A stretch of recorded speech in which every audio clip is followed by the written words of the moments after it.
The waiter arrived with the chocolate cake and placed it down on the table delicately and with all the precision of a world-class surgeon. Odge fell forward and smooshed her face into it. Lina tried not to laugh as the waiter choked back a gasp and walked off, his face almost identical to someone who had just been dunked in a sewer. "This is how we eat on the island of mist," Odge whispered to Lina as she came up for air. Lina wasn't sure whether to believe Odge or not. "No, I'm messing with you," Odge said with a snort. "I just wanted to put my face in a cake. I highly recommend it, every once in a while. It's relaxing." "But not in public," Lina said, noticing people were staring. "The more public the better," Odge said with a cakey wink. "I mean, has your face really been smooshed in a cake if no one is there to see it?" Lina bit into the sacerdote, a delicious soft chocolate sponge with apricot jam, and cast her eye round the room. A grand piano sat unattended in the corner as diners tucked into cakes and laughed merrily. She wondered if her parents were worried and if she'd made a terrible mistake. It seemed the hag thought she was some sort of superhero who was going to save her island. Or maybe that had been another one of Odge's jokes. Yes, perhaps that wasn't what she meant at all. She stuffed more cake in her mouth, stuffing the worry down with it.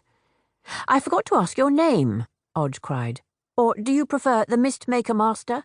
I could understand that. It is more formal." "Lina is fine," Lina said, gulping down the cake. "Well, you can call me Odge. That's what everyone calls me, apart from Ben. He tends to call me Gribbs." They sat in awkward silence once more. "So, do you like living in the human world, Lina?" Odge asked.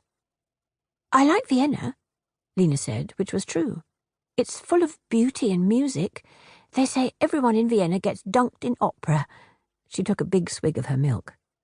"I have an aunt who lives in London," Odge said, playing with her napkin. "She's the only one in our family who lives in the human world. She's my favourite relative, and she's excellent at balding people." Odge's suitcase shuffled forward. "What's in your suitcase?" Lina asked nervously, gripping the arms of her chair. "It's Ray," Odge whispered, leaning so far forward her bobbed hair dipped into the milk. She glanced around her, and then, when assured the coast was clear, slowly unbuckled the case. "Ben and I named him after someone we knew many years ago. He's Ben's pet, really, but I like to think we share him." She pulled out a fluffy white bundle with saucer-sized eyes. It was shaking nervously. Lina stared at the little thing in disbelief. It looked just like her magical being backpack, only smaller and a lot more alive. "Can I hold him?"